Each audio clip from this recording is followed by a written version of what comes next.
Shalom, giving all praises, glory and honor to Yahweh, Bahashem, Yahweh Shai, Bahashem, Ruach HaKodash. Double honors to the apostles and elders of Great Millstone who rule well and teaching us this 100% truth. Salutations to them and my fellow Akim who labor in this truth week in and week out on the highways and byways. Also salutations to the hopeful elect of the scattered 12 tribes of Israel, scattered to the four corners of the earth, that be like unto the speckled bird, also known as your Israelite foreigners, and your so-called Negroes, Latinos, and Native Americans. To you I say Shalom. It's your brother Ayashal Barazal, Prophet of Doom from the Indianapolis branch of the Great Millstone, coming back at you with part 2 of this lesson.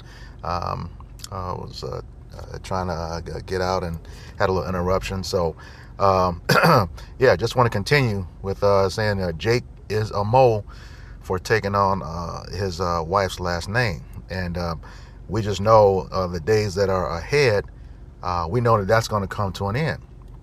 You know, this is last scripture, Isaiah 4:1.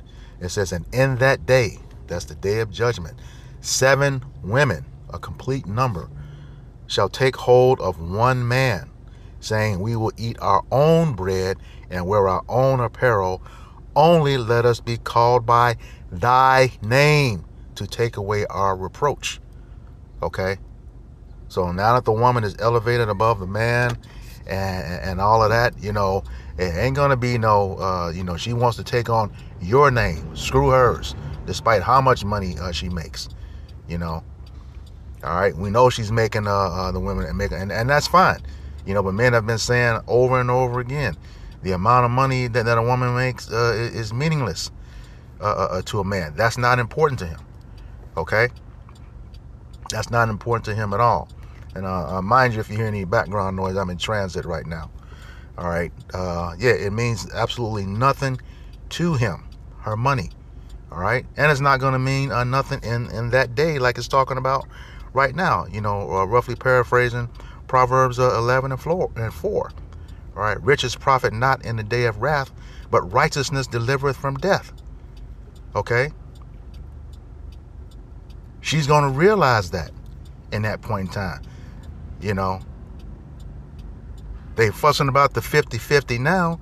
No, they're going to be doing 100% according to this scripture. You ain't have to do nothing for her, but just let her take on your name, and we know what that means. All right, when you go into the word, when the man takes a woman, all right, yeah, they gonna hum her down, you know, and become your wife, you know. That's what it means to take on his name. And how in our culture does a man to take a wife?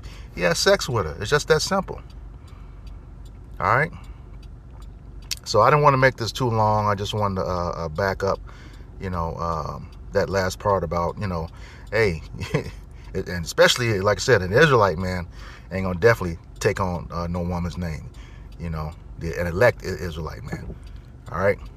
So with that, hope this part 2 was even more edifying and bringing clarity to part 1. And with that, you know, I want to say, giving all praises, glory, and honor to Yahweh, Bahashem, Yahweh Shai, Bahashem, Ruach HaKodash. Double honors to the apostles and elders of Great Millstone who rule well in teaching me this 100% truth. Salutations to them and my fellow Akim who labor in this truth week in and week out on the highways and byways. Also salutations to the hopeful elect of the scattered 12 tribes of Israel, scattered to the four corners of the earth, that be like unto the speckled bird, also known as your Israelite foreigners, and your so-called Negroes, Latinos, and Native Americans. To you I say Shalom, Kwam Yasharala, Abba Baba, Shalom.